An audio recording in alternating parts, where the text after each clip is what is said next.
प्यारे बच्चों, अध्याय 3 विद्युत धारा का अध्ययन हम लोग कर रहे हैं। तो इसमें हम लोगों का आज लेक्चर नंबर 7 होगा बच्चों। तो पिछले वीडियो में बच्चों हम लोगों ने पढ़ा था ओमीय तथा अनोमीय परिपथ क्या होते हैं। इससे पहले भी बच्चों जब भी हम लोगों ने किसी चालक तार के या चालक पदार्थ के प्रतिरोध की बात की थी तो उसमें एक शब्द हमेशा जुड़ा हुआ था कि एक निश्चित ताप पर, अर्थात ओम के नियम में भी हम लोगों ने पढ़ा था बच्चों कि एक नियत ताप पर किसी चालक का प्रतिरोध ही नियत होता है। तो लेकिन कोई जरूरी तो है नहीं कि परिपथ में हमेशा वो ताप नियत रहे। जब धारा प्रवाहित होती है तो हम लोग जानते भी हैं बच्चों कि जब उसमें से धारा प्रवाहित होती रहती है चालक तार में से तो वो गर्म हो जाता है, तो उसका ताप स्थिर तो रहेगा नहीं। तो ताप परिवर्तित जब हो जाएगा तो उसका प्रतिरोध भी बदलना स्वाभाविक है, तो उसका प्रतिरोध भी बदल जाएगा बच्चों। तो अब हम लोग वही चीज यहाँ पर डिस्कस करेंगे कि जब किसी चालक तार का प्रतिरोध कैसे चेंज हो जाता है, ताप के बढ़ने से कैसे चालक तार का प्रतिरोध बदलता है और कितना बदलता है, उससे रिलेटेड फार्मूला भी यहाँ पर हम लोग देखेंगे और इससे रिलेटेड न्यूमेरिकल भी आप लोगों की बुक में दिया गया होगा, उसको भी आप लोग सॉल्व करेंगे। तो पहले हम लोग उस फार्मूले को समझ लेते हैं बच्चों। तो सबसे पहला जो आज का टॉपिक हमारा है प्रतिरोध की ताप पर निर्भरता, अर्थात प्रतिरोध ताप से कैसे रिलेटेड होता है। ठीक है बच्चों, तब इसमें देखते हैं पहले। तो ताप बढ़ने पर चालकों का प्रतिरोध बढ़ जाता है, अर्थात जब भी किसी चालक पदार्थ का ताप बढ़ता है तो उसका प्रतिरोध बढ़ जाता है बच्चों। ताप बढ़ने पर प्रतिरोध क्या होगा, बढ़ जाएगा। ये चीज आप लोग याद रखेंगे कि ताप बढ़ने पर प्रतिरोध बढ़ जाया करता है। ठीक है, क्यों बढ़ता है इसका रीजन भी हम लोग देख लेते हैं, क्योंकि बिना रीजन के चीजें ज्यादा दिन याद नहीं रहती हैं। तो उसका कारण जब आप जानेंगे तो अपने आप वो चीज याद रहेगी। अब यहाँ पर हम लोगों ने बच्चों प्रतिरोध का एक फार्मूला पढ़ा था, R बराबर ml/ne² टाउ। जब ओम के नियम का निगमन हम लोग कर रहे थे तो वहां पर आपको ये फार्मूला मिला रहा होगा बच्चों, हमने बताया था, इसको याद कर लेंगे। अब इसमें जो ताप से प्रभावित होने वाली राशि है बच्चों, ये चीज हम लोग जानते हैं कौन सी थी, टाउ। टाउ क्या होता था, श्रांतिकाल है। तो चालक तार के ताप से जो संबंधित राशि है वो होती है श्रांतिकाल बच्चों। ठीक है, अर्थात श्रांतिकाल से और प्रतिरोध से क्या रिलेशन है। तो यहाँ देख सकते हैं ये अपान में है, तो बाकी चीजों की बात अभी हम नहीं कर रहे हैं। ये सब चीजें अभी हम लोग इस पर कोई डिस्कशन नहीं करेंगे, सीधे सीधे आर और टाउ के रिलेशन की बात करेंगे। वहां पर हमने क्या किया था, उनके नियम में जो ताप है वो निश्चित कर दिया था। तो जब ताप निश्चित हो जाएगा तो श्रांतिकाल ताप से ही रिलेटेड होता है चालक के, तो वो नहीं बदलेगा। लेकिन अब हम लोग चूंकि उसके परिवर्तन का अध्ययन करना है, इसीलिए हम लोग उसके रिलेशन को देख रहे हैं। तो आर प्रोपोर्शनल क्या हो जाएगा, 1/टाउ। ठीक है, क्योंकि इनवर्स में है, अपान में है, अर्थात श्रांतिकाल बढ़ने पर प्रतिरोध कम होगा और श्रांतिकाल घटने पर प्रतिरोध अधिक होगा। एक चीज घटेगी तो दूसरा क्या होगा, बढ़ जाएगा। इसी को व्युत्क्रमानुपात कहते हैं बच्चों। ठीक है, तो पहली चीज अभी हम लोगों ने पढ़ा कि ताप बढ़ने पर प्रतिरोध बढ़ जाता है। ठीक है, अर्थात ताप बढ़ने पर पहली चीज देखेंगे कि ताप और श्रांतिकाल का क्या रिलेशन है बच्चों। ठीक है, तो यहां पर देखेंगे ताप बढ़ने पर टाउ अर्थात श्रांतिकाल कम हो जाता है। तो श्रांतिकाल कैसे कम हो जाता है, ये चीज आपको बताया भी था हमने कि जैसे ही चालक पदार्थ का ताप बढ़ेगा बच्चों, तो ताप बढ़ने से क्या होगा, उसके भीतर जो इलेक्ट्रॉन है उनकी ऊर्जा भी बढ़ जाएगी, क्योंकि वो गर्म हो रहे हैं तो उसमें ऊर्जा वो प्राप्त कर लेंगे। और जब ऊर्जा बढ़ जाएगी तो ज्यादा तेजी से उसके भीतर गति करने लगेंगे, और जब ज्यादा तेजी से गति करने लगेंगे बच्चों तो उसके तार के भीतर मौजूद जो अणु हैं उनसे बार बार वो क्या करेंगे, टक्कर करेंगे। और जब बार बार टक्कर करेंगे और ज्यादा तेजी से टक्कर करेंगे तो उनका जो रिलैक्सेशन टाइम है, क्योंकि अब जल्दी जल्दी टकराएंगे तो रिलैक्सेशन टाइम क्या होगा, कम हो जाएगा। अर्थात श्रांतिकाल क्या हो जाएगा बच्चों, कम हो जाएगा। तो अगर श्रांतिकाल कम हो गया तो ताप और श्रांतिकाल का रिलेशन आपको समझ में आ गया। ताप बढ़ने पर श्रांतिकाल क्या हो जाएगा बच्चों, कम हो जाएगा। ये बहुत इंपॉर्टेंट चीज है कि ताप बढ़ने पर टाउ श्रांतिकाल कम हो जाता है, और जब श्रांतिकाल कम हो जाएगा यानी ताप हमने बढ़ाया, टी का मान बढ़ा तो टाउ का मान क्या होगा, घट जाएगा। और टाउ जब घट जाएगा तो आर का मान क्या हो जाएगा, बढ़ जाएगा। अब समझ में आ गया होगा आपको कि आर और टाउ के बीच क्या रिलेशन है। तो अब क्रांतिकाल कम हो गया तो आर क्या हो गया, आर हमारा क्या हो गया बच्चों, बढ़ गया। तो अब सीधे अगर हम इन दोनों के रिलेशन को देखें, टेम्परेचर और प्रतिरोध के रिलेशन को देखें बच्चों, तो ताप बढ़ने पर क्रांतिकाल बढ़ जाया करता है। लेकिन ये सीधे आपको समझ में नहीं आता जब तक आप क्रांतिकाल नहीं समझते कि ताप बढ़ने पर प्रतिरोध क्यों बढ़ जाता है बच्चों, ठीक है। तो चूंकि ताप बढ़ने पर इलेक्ट्रॉन बार बार टकराएंगे तो ज्यादा प्रतिरोध का सामने ज्यादा अवरोध उनको मिलेगा और उनकी ऊर्जा उतनी ही ज्यादा नष्ट होगी। टक्कर के कारण ऊर्जा क्या होती है, इलेक्ट्रॉनों की नष्ट होने लगती है।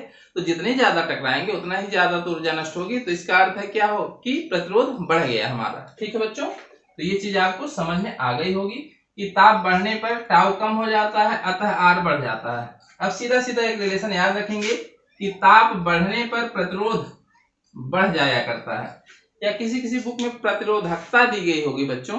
तो प्रतिरोधकता क्या थी, विशिष्ट प्रतिरोधकता। तो प्रतिरोध लिखा हो या प्रतिरोधकता लिखा हो या विशिष्ट प्रतिरोध लिखा हो, ताप बढ़ने पर ये सब चीजें बढ़ जाया करती हैं। विशिष्ट प्रतिरोध हमारा क्या था, उसमें केवल हमने क्या किया था, 1 मीटर लंबाई निश्चित कर दी थी और अंतस काट के क्षेत्रफल को एकांक कर दिया था। तो उसका जो प्रतिरोध होता है वही विशिष्ट प्रतिरोध कहलाता था। तो चाहे उसका प्रतिरोध देखें या किसी भी तार का प्रतिरोध देखें, वो सब क्या होंगे, बढ़ जाएंगे। तो जब विशिष्ट प्रतिरोध भी बढ़ जाएगा, ठीक है। विशिष्ट प्रतिरोध ताप बढ़ने पर क्या होगा, बढ़ जाएगा, ठीक है। इसीलिए जब भी आप देखेंगे विशिष्ट प्रतिरोध का टेबल, तो वहां पर एक निश्चित ताप 25 डिग्री सेंटीग्रेड लिखा गया रहा होगा, लिखा मिलेगा आपको बुक में। उस टेम्परेचर पर सभी धातुओं की प्रतिरोधकता या विशिष्ट प्रतिरोध वहां पर बुक में दिए जाते हैं, ठीक है बच्चों। ये चीज आप लोग ध्यान रखेंगे। तो ये चीज आपको समझ में आ गई। अब अगर ताप बढ़ने पर प्रतिरोध बढ़ जा रहा है तो उस बढ़े हुए प्रतिरोध को कैसे ज्ञात करते हैं कि कितना ताप बढ़ेगा और उसका कितना प्रतिरोध बढ़ जाएगा। जैसे 10 डिग्री सेंटीग्रेड अगर ताप बढ़ गया तो उस 10 डिग्री सेंटीग्रेड के बढ़ने से तार का प्रतिरोध कितना बढ़ जाएगा, इसके लिए एक फार्मूला है जिसका डेरिवेशन नहीं है हमारे कोर्स में, इसलिए हम लोग डेरिवेशन नहीं पढ़ेंगे, केवल डायरेक्ट फार्मूला पढ़ेंगे बच्चों, ठीक है बच्चों। यहाँ पर चीजों को हमने लिख दिया है तो एक एक करके हम समझते चलेंगे, क्योंकि लिखने से थोड़ा सा वीडियो हमारा छोटा हो जाता है। बाकी चीजें आपको अगर ध्यान देंगे तो पूरी समझ में आएगी, ठीक है। और कुछ चीजें भी जो छूटने वाली होती हैं वो छूटती नहीं है, ठीक। तो इसमें हम लोग ज्ञात करते हैं बढ़े हुए प्रतिरोध को ज्ञात करना। यदि 0 डिग्री सेंटीग्रेड पर तार का प्रतिरोध R0 है। अब यहाँ चीज ध्यान दीजिएगा, यानी 0 डिग्री सेंटीग्रेड पर हमारा प्रतिरोध क्या है, R0 है, R0 तथा T degree centigrade, T degree का मतलब है आगे बढ़कर के जो हो जाएगा, 10 हो जाए, पहले 0 था, अब 10 हो जाए या 20 हो जाए, जो भी हो जाएगा, T डिग्री सेंटीग्रेड पर RT हो जाए, ठीक है। अर्थात 0 डिग्री सेंटीग्रेड पर हमें ज्ञात था जो भी प्रतिरोध था, तो T डिग्री सेंटीग्रेड पर कितना हो जाएगा, RT। ये कितना हो जाएगा, उसके लिए एक फार्मूला होता है बच्चों। ये फार्मूला सेम वैसे ही है जैसे आपने 11th क्लास में अगर रेखीय प्रसार गुणांक, क्षेत्रीय प्रसार गुणांक, आयतन प्रसार गुणांक पढ़ा रहा होगा, तो सेम वही फार्मूला यहाँ भी है कि वहां पर हम लोग क्या पढ़ते थे कि ताप बढ़ने पर लंबाई में कितनी वृद्धि हो जाती है, या क्षेत्रफल में कितनी वृद्धि हो जाती है, या किसी पदार्थ के आयतन में कितनी वृद्धि हो जाती है। तो वहां पर पदार्थ की वृद्धि किस पे निर्भर करती थी, उसके रेखीय प्रसार गुणांक पे, क्षेत्रीय प्रसार गुणांक या आयतन प्रसार गुणांक पे। उसी तरह से यहाँ पर जो प्रतिरोध की वृद्धि है, किसी भी पदार्थ चालक पदार्थ के प्रतिरोध की वृद्धि उसके प्रतिरोध ताप गुणांक पे निर्भर करती है, ठीक है। प्रतिरोध ताप गुणांक होता क्या वास्तव में कि प्रति एक यानी 1 डिग्री सेंटीग्रेड ताप में वृद्धि होने पर कितना प्रतिरोध बढ़ जाएगा, अगर वो हमको मालूम है तो जितना डिग्री सेंटीग्रेड ताप में वृद्धि हुई उसी से गुणा कर देंगे। तो डायरेक्ट उसके लिए फार्मूला है बच्चों, उसको हमको डायरेक्ट याद रखना है। सेम उसी तरीके से है 11th क्लास वाले फार्मूले की तरह। RT बराबर R0 1 प्लस अल्फा टी, ठीक है बच्चों। अल्फा क्या है, यहाँ प्रतिरोध ताप गुणांक है, ठीक है। RT क्या है, T डिग्री सेंटीग्रेड प्रतिरोध, R0 हमको मालूम रहेगा 1 प्लस अल्फा, अल्फा हमको मालूम रहेगा जिस भी चालक पदार्थ का प्रतिरोध हमको निकालना है, जैसे चाहे हमारा वहां लोहा हो, एल्युमिनियम हो, तांबा हो, सबका अल्फा का मान निश्चित होता है बच्चों, अलग अलग होता है लेकिन निश्चित होता है। अल्फा टी क्या है, टी जो हमारा है, जो हमने टेम्परेचर पहले 0 था बाद में T डिग्री सेंटीग्रेड कर दिया, तो 0 से बढ़ा करके हमने जितना किया 10 किया तो यहाँ टी का मान 10 हो जाएगा, या 20 किया टी का मान क्या हो जाएगा 20 हो जाएगा बच्चों। ठीक है, तो ये फार्मूला हो गया। इस फार्मूले से हम निकाल सकते हैं कि टी डिग्री सेंटीग्रेड बढ़ाने पर उसका प्रतिरोध कितना हो गया। यहाँ से अल्फा का मान भी निकाला जा सकता है, जब सारी चीजें दी गई हो, अल्फा पूछ लिया गया हो, जैसे हम लोग अन्य फार्मूले में करते हैं। किसी भी फार्मूले में बाकी चीजें दी गई होती हैं, एक चीज पूछी जाती है तो बाकी सबके मान रख देते हैं और उसका मान हम लोग निकाल लेते हैं। यहाँ अल्फा का मान बच्चों क्या हो जाएगा, जैसे आर टी बराबर R0, इसमें गुणा करेंगे R0 plus R0 alpha T, तो आर टी माइनस R0 इधर आएगा और R0 गुणे टी से यहाँ डिवाइड कर देंगे तो अल्फा का मान हमको निकल आएगा। तो यहाँ से ये हम निकाल सकते हैं बच्चों। ठीक है, अल्फा का मान भी निकाल सकते हैं। अब ये फार्मूला तो हमारा एक जो फार्मूला था ये एक स्पेशल कंडीशन में फार्मूला ये लगता है, अर्थात जब हमें 0 डिग्री सेंटीग्रेड पता हो और उससे बढ़ाकर कुछ बढ़ा दिया गया था तब हमको निकालना हो। इसी का थोड़ा सा एक स्टैंडर्ड वर्जन अर्थात एक जनरल फार्मूला जो हमारा होता है उसको भी हम यहाँ बता देते हैं, क्योंकि उस पर भी आपको चाहे एनसीईआरटी वाली बुक हो चाहे अन्य बुक हो उस पर भी आपको न्यूमेरिकल मिलेगा बच्चों, तो उस पे आपको कंफ्यूजन हो सकती है। तो यहाँ पर हमने उसको थोड़ा सा और स्पेसिफाई किया है, यानी अच्छे तरीके से उसमें लिख दिया है। यदि प्रारंभिक ताप 0 डिग्री सेंटीग्रेड नहीं है बच्चों, ठीक है, कोई जरूरी नहीं कि हमारा जो चालक लगा है चालक पदार्थ उसका प्रारंभिक ताप 0 डिग्री सेंटीग्रेड हो। प्रारंभिक ताप क्या होगा, जैसे हमने परिपथ में वो चालक पदार्थ लगाया या चालक तार लगाया तो उसका ताप कमरे का ताप होता है। जैसे अगर कमरे का ताप इस समय 25 डिग्री सेंटीग्रेड है तो जब हमने लगाया तो उसका ताप क्या रहेगा 25 डिग्री सेंटीग्रेड ही रहेगा। अब वो ताप बढ़ जाता है, ताप बढ़ करके जब हम उसमें धारा प्रवाहित करते हैं अब बढ़ करके 35 डिग्री सेंटीग्रेड हो गया, तब प्रतिरोध कितना हो जाएगा, तो उस केस में हमें ये वाला फार्मूला नहीं लगेगा। इसी फार्मूले से ही ये बना है, या हम कहें इसी का एक सरल रूप ये वाला फार्मूला है। ठीक है, तो वहां पर हम ये फार्मूला बता दे रहे हैं जिससे आपको न्यूमेरिकल लगाने में आसानी हो। तो यदि प्रारंभिक ताप 0 डिग्री सेंटीग्रेड नहीं है, ठीक है, क्या है T1 मतलब कुछ भी 25 हो 30 हो, प्रारंभिक ताप जो है T1 डिग्री सेंटीग्रेड पर प्रतिरोध R1 है। ठीक है बच्चों, तथा T2 डिग्री सेंटीग्रेड पर प्रतिरोध R2 है। यानी प्रारंभिक ताप हमारा T1 है, उस ताप पर प्रतिरोध R1 है, अंतिम ताप जो बढ़कर के होने वाला है T2 डिग्री सेंटीग्रेड।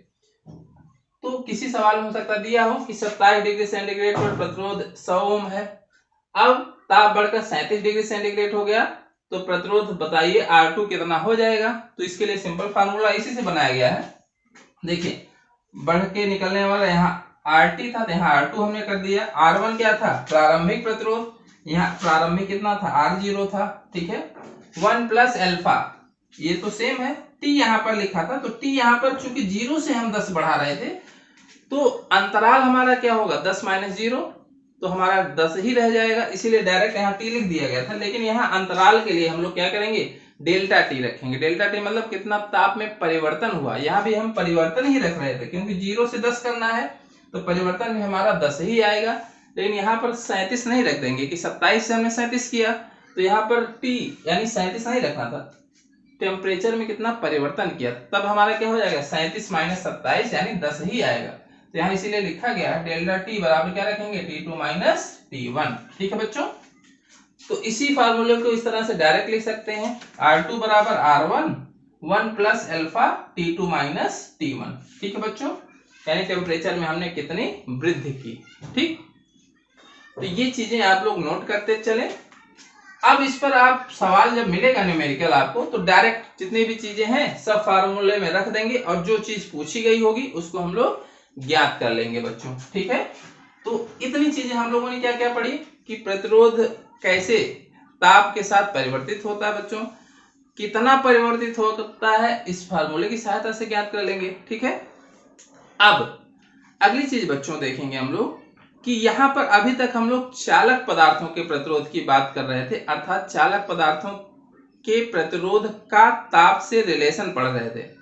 अब इसमें दो तीन छोटी छोटी चीजें और हैं कि जैसे अगर चालक पदार्थ हमारे परिपथ में ना हो, दूसरा पदार्थ हो चालक के अलावा, जैसे मिश्र धातु लगी है या अर्धचालक लगा है या वैद्युत अपघट्य के प्रतिरोध की बात करें तो इनका ताप वृद्धि से इनके प्रतिरोध पर क्या प्रभाव पड़ता है। तो हर एक पदार्थ का प्रतिरोध ताप बढ़ने पर बढ़ता ही नहीं है। ये अभी तक हम लोग क्या पढ़ रहे थे, चालक पदार्थों के प्रतिरोध की बात पढ़ रहे थे। चालक जैसे तांबा है, चांदी है, ठीक है, एल्युमिनियम है और लोहा है, इन सब पदार्थों की बात कर रहे थे। अब हम लोग थोड़ा सा और आगे चलते हैं। अन्य पदार्थों के प्रतिरोध पर ताप वृद्धि का क्या प्रभाव पड़ता है।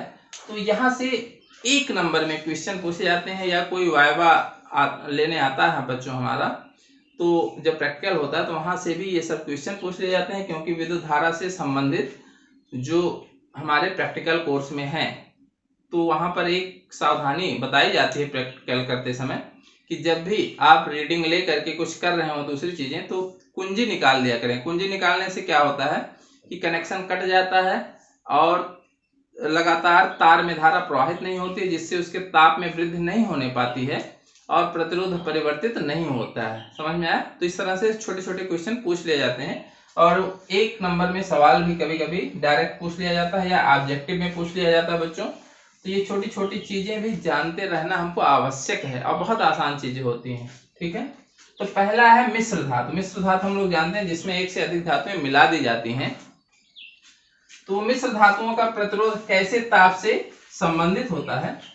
तो मिश्र धातुओं का प्रतिरोध भी बढ़ता है, किसके बढ़ने पर, ताप बढ़ने पर, ठीक है, इसका भी बढ़ता है प्रतिरोध, किंतु यह वृद्धि चालकों की तुलना में कम होती है, अर्थात नगण्य होती, बहुत कम होती है। जैसे किसी चालक पदार्थ का प्रतिरोध 10 डिग्री बढ़ाया तो उसका प्रतिरोध 5 ओम बढ़ गया, लेकिन अगर वही ताप वृद्धि मिश्र धातु में करेंगे, अर्थात 10 डिग्री सेंटीग्रेड मिश्र धातु का भी ताप बढ़ाएंगे बच्चों, तो इसके प्रतिरोध में वृद्धि नगण्य होगी। यहाँ 5 ओम उसमें बढ़ा था, तो इसमें हो सकता है कि 0.1 ओम बढ़े या 0.05 ओम बढ़े, यानी नगण्य होती है उसकी तुलना में, ठीक है, क्योंकि इनका प्रतिरोध ताप गुणांक अल्फा का मान नगण्य है। तो प्रतिरोध ताप गुणांक जो अल्फा है हमारा बच्चों, इसका बहुत कम होता है मिश्र धातु का, क्योंकि जो रिलेशन है, अर्थात प्रतिरोध बढ़ने वाला जो गुण है वो किस पे निर्भर करता है, अल्फा पर ही निर्भर करता है। तो अगर अल्फा का मान कम होता है, यानी प्रति अल्फा क्या है बच्चों, प्रति डिग्री सेंटीग्रेड में वृद्धि करने पर ताप वो प्रतिरोध में कितनी वृद्धि होती है। तो अगर अल्फा का मान कम है तो प्रतिरोध का मान भी बहुत कम बढ़ेगा, ठीक है बच्चों। तो मिश्र धातुएं कौन कौन सी हैं, जैसे मैग्नीन है, कांस्टेंटन है, नाइक्रोम है, इन सब का प्रतिरोध बहुत कम बढ़ता है ताप बढ़ने पर। इसीलिए बच्चों जब आप प्रैक्टिकल करेंगे तो उसमें धारा के मार्ग में हम लोग बहुत सारे प्रतिरोध बॉक्स होता है, जिसमें अलग अलग जैसे 5 ओम 10 ओम के प्रतिरोध लगाने होते हैं धारा के मार्ग में, ये ज्ञात प्रतिरोध जो लगाते हैं हम, तो उसमें इन्हें मिश्र धातुओं का इस्तेमाल किया जाता है। वो मैग्नीन, कांस्टेंटन या नाइक्रोम के तार लगे होते हैं बच्चों। तो जब इसमें से धारा प्रवाहित भी होती है, तो चूंकि इतना इनका प्रतिरोध ताप गुणांक कम है बहुत, इसीलिए ताप परिवर्तित होता है, और ताप भी बहुत कम परिवर्तित होता है। तो ताप परिवर्तन होने पर भी इनका प्रतिरोध नहीं बदलता, अर्थात धारा के मार्ग में जो भी प्रतिरोध 5 ओम है तो 5 ओम ही बना रहेगा, वो 6 ओम नहीं होगा। तो इससे हमारी रीडिंग जो है स्पष्ट आती है, अच्छी आती है बच्चों, ठीक है। तो यहाँ मिश्र धातु, अब आप समझ गए, इनका प्रतिरोध बढ़ता है लेकिन बहुत कम बढ़ता है। अब दूसरा है अर्धचालक।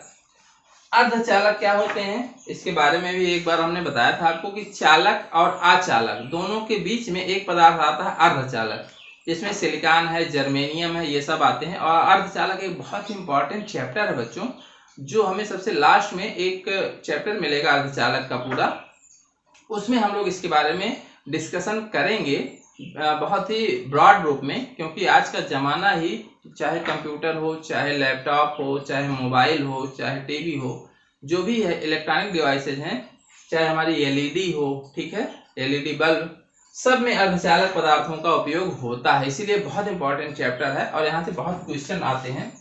लेकिन अभी बस यहाँ पर केवल इसके बारे में थोड़ी सी जानकारी प्राप्त कर ले रहे हैं। अर्धचालक जो होते हैं हमारे, इनका प्रतिरोध बच्चों कम हो जाता है, ताप बढ़ने पर इनका प्रतिरोध कम हो जाता है। ये बहुत इंपॉर्टेंट चीज है, इसको याद रखेंगे।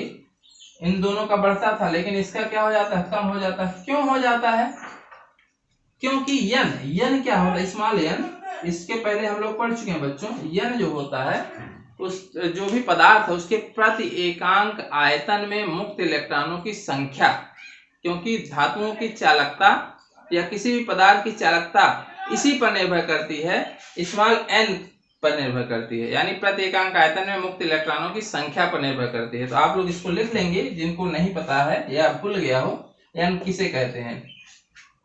एन के मान में बहुत अधिक वृद्धि हो जाती है बच्चों, ठीक है, क्योंकि अर्धचालक पदार्थ में अर्धचालक या चालक या अचालक, इनको डिवाइड कैसे किया गया था, इनको मुक्त इलेक्ट्रॉनों की संख्या के आधार पर डिवाइड किया गया था। तो जिनमें बहुत अधिक संख्या में मुक्त इलेक्ट्रॉन होते हैं वो चालक, जिनमें लगभग ना के बराबर होते हैं वो अर्धचालक, वो अचालक, और जिनमें बहुत होते हैं लेकिन कम मात्रा में होते हैं वो अर्धचालक होते हैं बच्चों, ठीक है, क्योंकि वही इलेक्ट्रॉन या वही धारा का प्रवाह बनाए रखते हैं परिपथ में।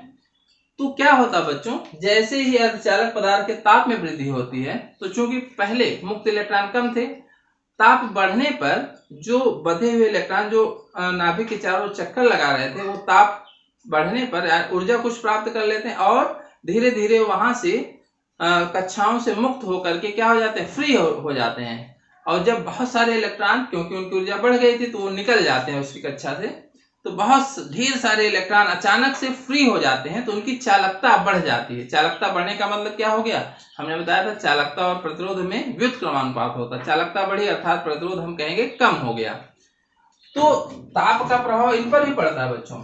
ताप का प्रभाव यानी ताप बढ़ने पर हम लोग जानते हैं किसी भी पदार्थ का प्रतिरोध बढ़ जाता है ना, तो प्रतिरोध इसका भी बढ़ता है, लेकिन चूंकि इसमें इतने ज्यादा मात्रा में मुक्त इलेक्ट्रॉन निकल जाते हैं कि जो ताप बढ़ने वाला जो रिलेशन है, यानी तुलनात्मक रूप से यन का इतना अधिक प्रभाव हो जाता है कि वो जो थोड़ा बहुत ताप वो प्रतिरोध बढ़ता है वो नगण्य हो जाता है। जैसे यहाँ पर चालकता इतनी अधिक बढ़ जाती है कि वो जो प्रतिरोध में वृद्धि हुई थी थोड़ी बहुत, वो उसकी तुलना में पता ही नहीं चलती। तो हम क्या कहते हैं अंतिम रूप से कि प्रतिरोध कम हो जाता है, ठीक है बच्चों। तो ये चीज आप लोग याद रखिएगा कि इसका प्रतिरोध क्या हो जाता है, कम हो जाता है। इसी तरह से वैद्युत अपघट्य होता है। वैद्युत अपघट्य हम लोग जानते हैं, सेल में इलेक्ट्रोड होते हैं और इलेक्ट्रोडों जिस बॉक्स में रखा होता है उसमें विद्युत अपघट्य होता है। केमिस्ट्री में भी आप लोग पढ़ चुके होंगे। तो जब विद्युत अपघट्य का ताप बढ़ता है बच्चों, तो किसी भी द्रव का ताप बढ़ने पर उसकी श्यानता का अर्थ है गाढ़ापन, ये 11th क्लास में था, उसकी श्यानता कम हो जाती है। और जब श्यानता कम हो जाती है बच्चों, तो वहां से उसके भीतर जो इलेक्ट्रॉन होते हैं या जो भी आवेश होते हैं, ठीक है बच्चों, जैसे यहाँ पर बता दें, जैसे ये हमारा सेल होता है ये, ठीक है बच्चों। तो जैसे ये सेल है और ये हमारे ये विद्युत अपघट्य होता है इसमें बच्चों, ठीक है। और इसमें इलेक्ट्रोड लगे होते हैं, ये इलेक्ट्रोड होता है, ये इलेक्ट्रोड होते हैं धन और ऋण, और यहां से हम इसको जोड़ देते हैं, ऐसे एक प्लस होता है एक माइनस। तो बाहर तो ये तारों में इलेक्ट्रोड के बाहर तो ये धारा प्रवाहित होती है, लेकिन इसके भीतर जो होता है इसमें जैसे अगर विद्युत अपघट्य क्या होते हैं, सोडियम क्लोराइड मान लेते हैं, तो यहाँ सोडियम और क्लोराइड आयन विद्युत अपघट्य के भीतर चलते हैं और इनके चलने से विद्युत अपघट्य के भीतर धारा बनती है बच्चों। तो आवेश चूंकि जब विद्युत अपघट्य का ताप बढ़ाते हैं तो जो विद्युत अपघट्य होता है उसकी श्यानता गाढ़ापन कम हो जाता है, तो इसके भीतर आवेशों को चलने में आसानी हो जाती है। तो जब भी आवेशों को चलने में आसानी होगी अर्थात धारा चलने में, धारा का मार्ग सुगम हो गया, तो हम क्या कहते हैं, प्रतिरोध कम हो गया, ठीक है बच्चों। तो ये कारण होता है। तो वैद्युत अपघट्य में क्या होता है, प्रतिरोध कम हो जाता है, क्योंकि वैद्युत अपघट्यों की श्यानता ताप बढ़ने पर घट जाती है, और जब घट जाएगी तो वहां से आवेशों का प्रवाह आसानी से हो पाएगा और उसका प्रतिरोध कम हो जाता है बच्चों, ठीक है। तो ये सब चीजें थी कि ताप बढ़ने पर प्रतिरोध पर क्या प्रभाव पड़ता है, कितना पड़ता है, और अन्य धातुओं पर या अन्य पदार्थों के प्रतिरोध में क्या प्रभाव पड़ता है बच्चों, ठीक है। तो इतनी चीजें आपको समझ में आ गई होंगी और इसको आप लोग नोट कर लें। अब हम लोग अगला टॉपिक पढ़ते हैं। तो बच्चों आज का जो हमारा अगला टॉपिक है वो है वैद्युत ऊर्जा। बच्चों हम लोग दैनिक जीवन में बहुत सारे डिवाइसेज होती हैं, चाहे वो पंखा हो, चाहे बल्ब हो, चाहे मोबाइल, टीवी, फ्रिज कुछ भी लगा हो, वो सब क्या उपयोग करते हैं? वैद्युत ऊर्जा का उपयोग करते हैं बच्चों। तो ये जो वैद्युत ऊर्जा होती है या व्यय होने वाली जो वैद्युत ऊर्जा होती है उसकी गणना हम कैसे कर सकते हैं, उसी से रिलेटेड ये टॉपिक है बच्चों। तो सबसे पहले आपको टॉपिक समझ में आना चाहिए। तो इसमें हम लोग कुछ कंडीशन लेकर के व्यय ऊर्जा का मान ज्ञात करेंगे या व्यय ऊर्जा का फार्मूला ज्ञात करेंगे बच्चों। तो सबसे पहले कंडीशन देख लेते हैं। इसमें हम लोगों ने क्या किया, एक बैटरी ली। बैटरी का जो वोल्टेज है या विभवांतर जो बैटरी आरोपित करेगी वो कितना है? V वोल्ट है। V का अर्थ है 10 वोल्ट, 20 वोल्ट, कुछ भी हो, वो कितना हमने मान लिया V वोल्ट है, क्योंकि हमको फार्मूला बनाना है। और इस बैटरी से ये आपको ब्लू कलर में ये तार है, तार के द्वारा हमने क्या जोड़ दिया? एक हीटर जोड़ दिया। हीटर या प्रेस जो ऊर्जा को उष्मा में परिवर्तित करेगी, ये डिवाइस हमने जोड़ दी। हीटर जोड़ दिया, हीटर का कुछ प्रतिरोध होगा और उसका प्रतिरोध हमने क्या मान लिया? R है। समझ में आया बच्चों? ठीक है, जोड़ दिया। और जैसे ही जोड़ेंगे बच्चों तो हम लोग जानते हैं बैटरी से ऐसे इसको जैसे कनेक्शन जोड़ेंगे तो इसमें एक धारा प्रवाहित होने लगेगी और बैटरी लगातार जो धारा देती है, हम लोगों ने पढ़ा डीसी करंट होती है, और लगातार ये धारा जो है एक ही धारा, जैसे 2 एम्पियर अगर इसमें प्रवाहित हो रही है तो 2 एम्पियर लगातार ये बैटरी इसमें धारा प्रवाहित करती रहती है बच्चों। ठीक है, ये चीज आपको ध्यान रखना है। तो ये लगातार आई, जिस धारा का मान जैसे 2 एम्पियर है तो 2 एम्पियर यहाँ पर नहीं मानेंगे, यहाँ पर क्या मान लेते हैं? उस धारा का मान आई है। ये धारा लगातार इसमें बैटरी प्रवाहित कर रही है। तो क्या होगा? तो बैटरी से जब हीटर जोड़ेंगे तो कुछ देर तक धारा बहेगी, 10 सेकेंड, 20 सेकेंड, 1 मिनट, 2 घंटा, कुछ भी हो। ठीक है, मान लेते हैं टी समय तक बैटरी इस परिपथ में धारा प्रवाहित कर रही थी। ठीक है, टी सेकेंड तक। इसके बाद क्या होती है? बैटरी, चाहे हम ऐसा कह लें बैटरी डिस्चार्ज हो गई। समझ में आया ना?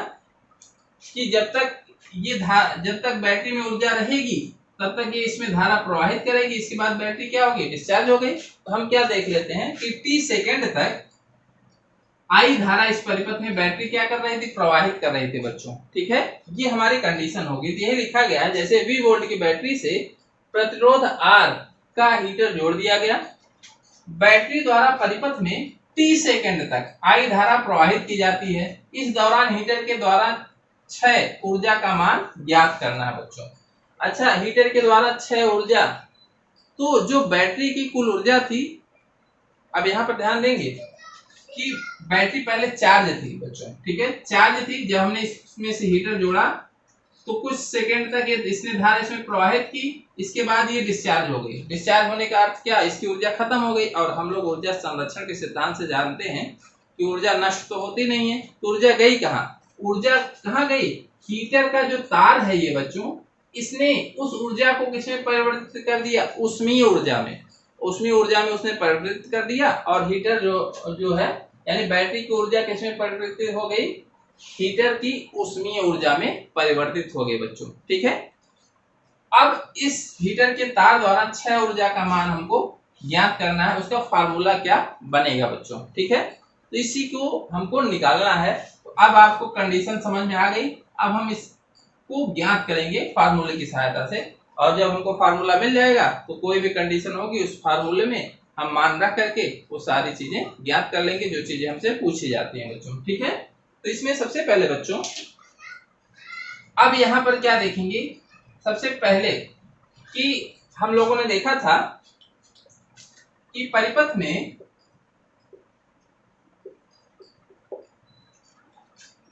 टी सेकेंड तक आई धारा प्रवाहित हो रही है, ये हमारी कंडीशन है। ठीक है जी, तो अगर टी सेकेंड तक आई धारा प्रवाहित हो रही है तो इतनी देर में परिपथ में कुल आवेशों का प्रवाह कितना हो गया होगा बच्चों? वो कैसे निकालेंगे? तो इस समय में परिपथ में कुल आवेशों का प्रवाह, ये कैसे निकालेंगे? Q बराबर I इंटू टी से निकालेंगे बच्चों। Q बराबर I इंटू टी, यहां से निकालेंगे। नहीं समझ पाया कि फार्मूला कैसे है? तो जैसे यहाँ पर एक एग्जांपल आपको देते हैं बच्चों। हम लोगों ने पढ़ा था कि धारा क्या होती है। धारा प्रति सेकंड, जैसे ये क्रॉस सेक्शन है, हम लोगों ने इसको डिटेल डिस्कस किया था। कोई भी क्रॉस सेक्शन ले लेते हैं तो इस क्रॉस सेक्शन से प्रति सेकंड जितने कूलाम आवेश प्रवाहित होंगे, जैसे हमने कहा यहाँ से प्रति सेकंड 2 कूलाम आवेश 1 सेकंड में प्रवाहित हो रहे हैं, तो धारा कितनी बनी? जितने 1 सेकंड में जितना कूलाम आवेश प्रवाहित होगा वही क्या होती है? धारा। ठीक है, इस क्रॉस सेक्शन को 1 सेकंड में 2 कूलाम आवेश पार कर जा रहे हैं, तो धारा हमारी हम कहेंगे 2 एम्पीयर इसमें लगातार बह रही है। तो अगर ये धारा मान लेते हैं 20 सेकंड तक बही, ठीक है, ये धारा इसमें इस तार में कितने समय तक बही? 20 सेकंड तक। तो इस 20 सेकंड में कितने आवेश इसको पार कर गए होंगे? इस क्रॉस सेक्शन को कितने आवेश पार कर गए होंगे? तो कैसे निकालेंगे? 1 सेकंड में कितने जा रहे थे? 2 कूलाम, अर्थात 2 एम्पीयर धारा बह रही थी।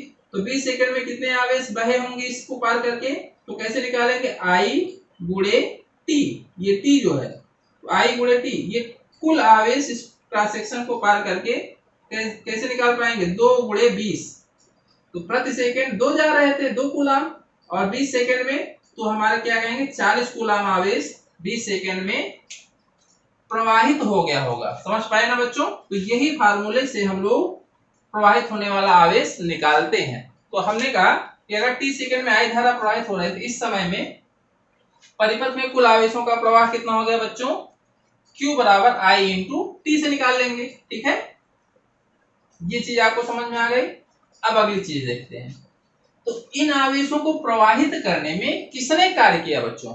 इन आवेशों का प्रवाह बनाए रखने में बैटरी ने कार्य किया। ठीक है, तो इन आवेशों को प्रवाहित करने में बैटरी द्वारा किया गया कार्य, तो बैटरी द्वारा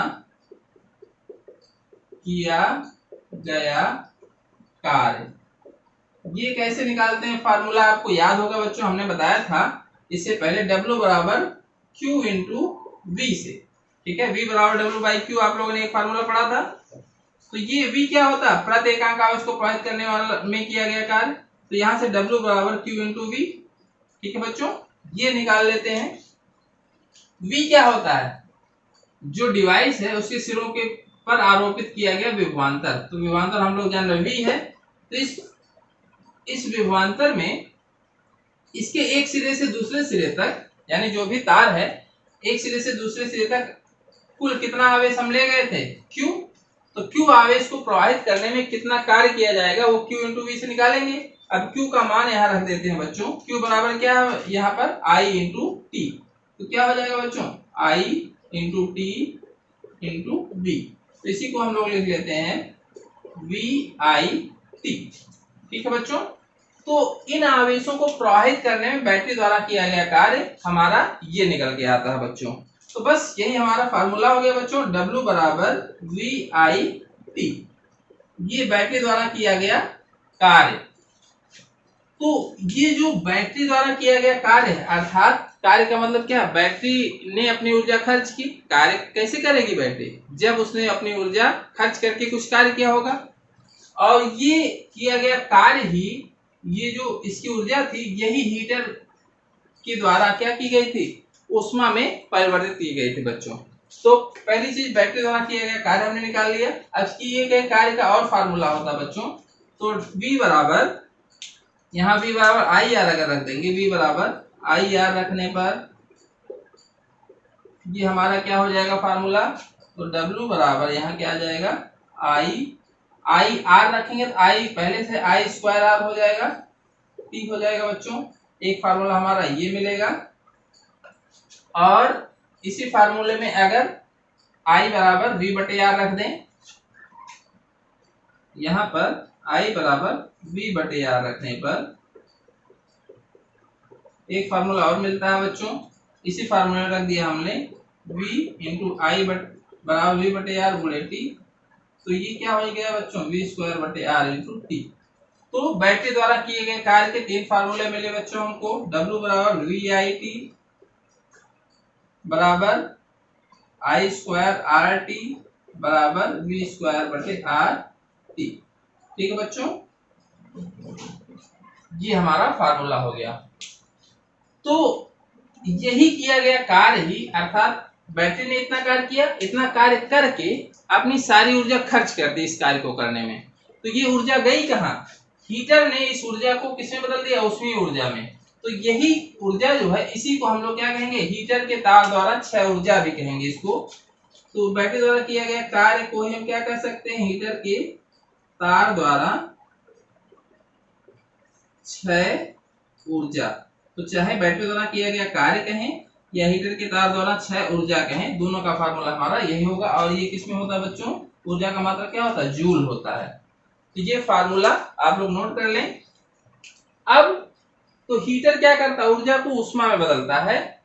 तो ऊष्मा और ऊर्जा ये एक दूसरे से रिलेटेड है। बस यहाँ पर कभी कभी हम लोग ऊष्मा के लिए हम लोग एक अलग यूनिट रखते हैं बच्चों, कैलोरी। तो कैलोरी में अगर इसको बदलना है, अगर ऊष्मा के रूप में अगर इसको लिखना चाहते हैं कि हीटर के तार द्वारा क्षयित ऊष्मा, तो इसको अगर कैलोरी में ये फार्मूला बदलना चाहते हैं तो इसमें हम लोग 4.2 से भाग दे देते हैं, क्योंकि क्या होता है? एक कैलोरी बराबर 4.2 जूल होता है बच्चों। ठीक है, तो पहले इतनी चीज आप लोग नोट कर लें, फिर हम इस फार्मूले को थोड़ा सा कैलोरी में बदल के उसको भी नोट कर लेते हैं बच्चों। ठीक है, तो बच्चों अगर हम लोग उत्पन्न ऊर्जा को ऊष्मा में बदलना चाहते हैं, अर्थात ऊष्मा का मात्रक कैलोरी होता है, तो हम लोग क्या करते हैं? ऊर्जा में 4.2 से भाग दे देते हैं बच्चों। तो H बराबर W बटे 4.2। अभी हम लोगों ने फार्मूला पढ़ा, ऊष्मा को हम लोग हीट कहते हैं या H से लिखते हैं।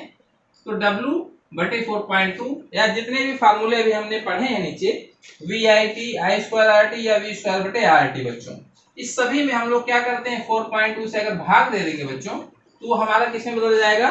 कैलोरी में बदल जाएगा। क्यों? क्योंकि एक कैलोरी बराबर 4.2 जूल होता है, या 1 जूल बराबर 1 बटे 4.2 कैलोरी। तो हमारे ये जो फार्मूला ये जूल में है, तो कैलोरी में बदलने के लिए हमको क्या करना पड़ेगा? 4.2 से डिवाइड करना पड़ेगा बच्चों। ठीक है, तो ये फार्मूले भी आप लोग नोट कर लें। जनरली हमारा जूल में ही पूछा जाता है, कैलोरी में अगर बदलना पड़े तो वहां पर लिख सकते हैं कैलोरी में। और अगर कुछ नहीं कहा गया है, जूल में बताओ या कैलोरी में बताओ, तो जो आपको अच्छा लगे, सुटेबल लगे, आसान आपको यही पड़ेगा, क्योंकि इसमें क्या करना पड़ता है? डिवाइड करना पड़ता है बच्चों। ठीक है, तो ये चीज आप नोट कर लें। अब इसमें एक चीज और है बच्चों, इसी से रिलेटेड, जिसको हम लोग कहते हैं वैद्युत शक्ति। ये चीज आप लोग हाई स्कूल में पढ़ चुके होंगे। शक्ति क्या होती है? कार्य करने की दर जो हम लोग कहते हैं। तो यहाँ पर चूंकि वैद्युत परिपथ में वैद्युत जो हमारे डिवाइसेज हैं उनकी शक्ति की बात कर रहे हैं, क्योंकि ऊष्मा का क्षय या ऊर्जा का क्षय वही करते हैं, या बैटरी जो ऊर्जा दे रही है वो कौन यूज करता है? कूलर यूज करता है, पंखा यूज करता है, बल्ब यूज करता है। तो वो जो डिवाइस है हमारी, वो कितनी तेजी से ऊर्जा का क्षय कर रही है, उसी को उसकी पावर कहते हैं। तो जिसकी पावर जितनी ज्यादा होगी वो उतना ही ज्यादा ऊर्जा को नष्ट करेगी या ऊर्जा का क्षय करेगी बच्चों। ठीक है, ये चीज आप लोग जानते हैं। तो इसी वैद्युत परिपथ में ऊर्जा क्षय होने की दर को वैद्युत शक्ति कहते हैं। तो जिसकी शक्ति ज्यादा होगी, ऊर्जा क्षय होने की दर ज्यादा होगी। बस यही सिंपल चीज है। और इसे हम लोग किससे प्रदर्शित करते हैं? कैपिटल P से। तो यहाँ पर क्या हो जाएगा? यदि किसी परिपथ में t सेकंड में W जूल ऊर्जा क्षय हुई, ठीक है, तो उसकी शक्ति हम कैसे निकालेंगे? P बराबर W बाई T से ज्ञात करते हैं बच्चों। और इसका मात्रक क्या हो जाएगा? जूल प्रति सेकेंड, क्योंकि W का मतलब जूल और T का मतलब सेकेंड है, तो जूल प्रति सेकेंड या वाट हो जाएगा। ठीक है बच्चों, ये हो गया। अब इसी में बच्चों हम लोग अगर P का और फार्मूला बनाना चाहें तो ये W के ये सारे मान रख देते हैं। तो W के जब सारे मान रख देंगे तो सब में देखते हैं नीचे T है, तो अब हम यहाँ मान रख नहीं रहे हैं, तो T सब में से हटा देते हैं, क्योंकि सब फार्मूले में W का मान रखेंगे। यहाँ T डिवाइड हो जाएगा, तो T से T कैंसिल हो गया, सारे फार्मूले हमारे कौन से मिले? यहाँ पर P हो जाएगा जब T से T डिवाइड हो जाएगा। तो हम डायरेक्ट ये फार्मूला लिख देते हैं। P बराबर यहाँ से आएगा तो VI, ठीक है, यहाँ आएगा तो I स्क्वायर R, और यहाँ से आएगा V स्क्वायर बटे R। ये फार्मूले हमारे बच्चों मिलते हैं किसके? वैद्युत शक्ति के कुछ जैसे हमारे बुक में न्यूमेरिकल पूछा जाता है तो उस हिसाब से हम किसी भी फार्मूले को यहाँ पर यूज कर सकते हैं।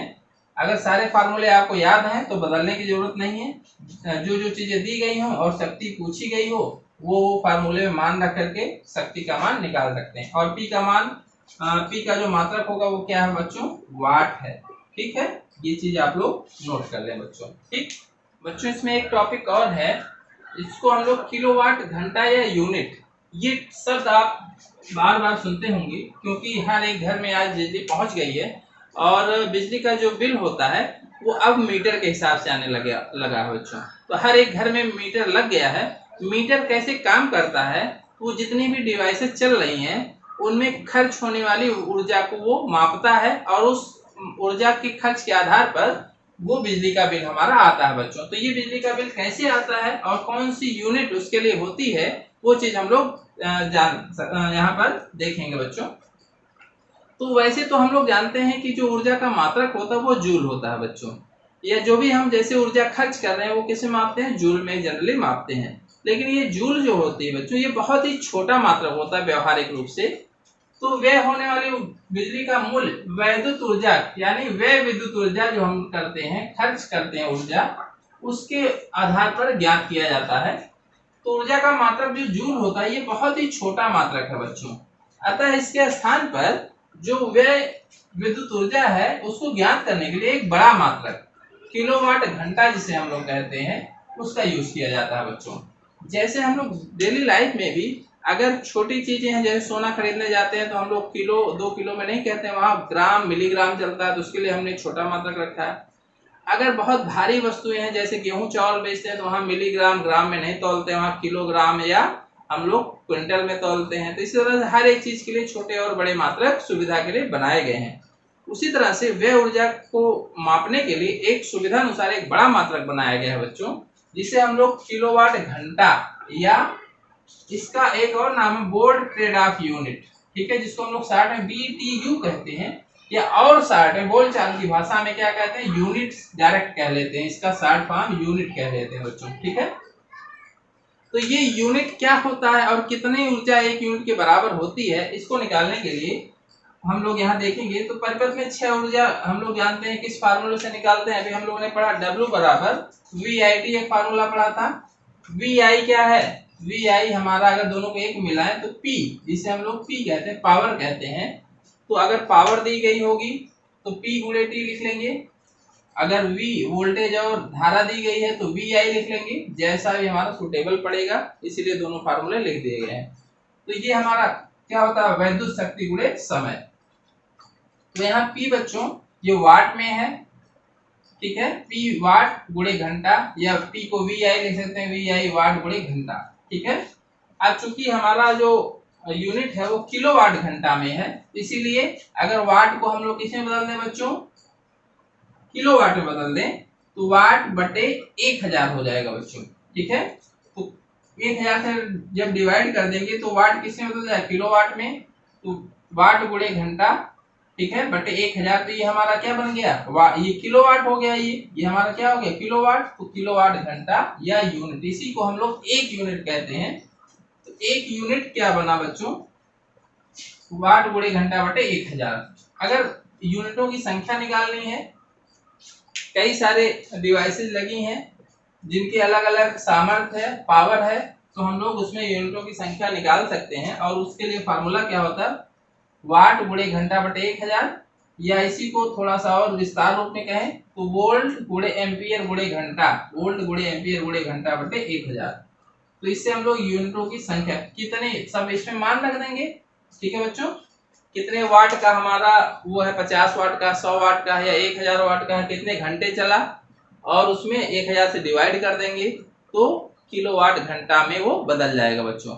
और 1 किलोवाट घंटा को हम लोग 1 यूनिट कहते हैं। अगर 10 किलोवाट घंटा आ गया यहाँ पर तो 10 यूनिट हो जाएगा, और जिस आधार पर 1 यूनिट बिजली का मूल्य कितना है उसमें 10 से गुणा कर देंगे, वो हमारा मूल्य आ जाएगा। ठीक है, तो गणना में अक्सर ये भी दिया होता है, जब भी हाई स्कूल में इस स्तर के सवाल आते थे वहां पर निकाला होगा आपने, दिन भी दिया हो तो वहां पर हम ये भी सम्मिलित कर लेते हैं। जैसे वहां पर दे दिए एक पंखा दिन में 10 घंटे चलता है, तो एक महीने में ये कितनी बिजली खर्च करेगा, तो वहां एक महीने में जनरली 30 दिन हम मानते हैं, तो वहां पर दिन भी गुणा कर लेते हैं डायरेक्ट। एक साल का फार्मूला और बन जाता है, चाहे बाद में करें चाहे साथ ही साथ उसमें करते हैं। तो यूनिटों की संख्या के लिए वाट गुणे घंटा गुणे दिन बटे 1000, ये इस फार्मूले से हम लोग क्या निकालते हैं बच्चों, यूनिटों की संख्या ज्ञात कर लेते हैं। और जितने यूनिट आएगा, एक यूनिट बिजली का मूल्य जितना होगा उससे गुणा करके हम बिजली का मूल्य भी निकाल सकते हैं, जितने बिजली हमने खर्च की बच्चों। ठीक है, तो आप लोग इसको भी नोट कर लें। इससे रिलेटेड न्यूमेरिकल अब ये इंटर लेवल में नहीं आते हैं, इससे छोटे मोटे सवाल भले बने, बाकी हाई स्कूल में इस फार्मूले पे आपको सवाल बहुत मिलते थे और अक्सर परीक्षा में पूछे जाते थे बच्चों। ठीक है बच्चों, इसमें एक छोटा सा टॉपिक और है जिसको कहते हैं हम लोग प्रतिरोधों का संयोजन।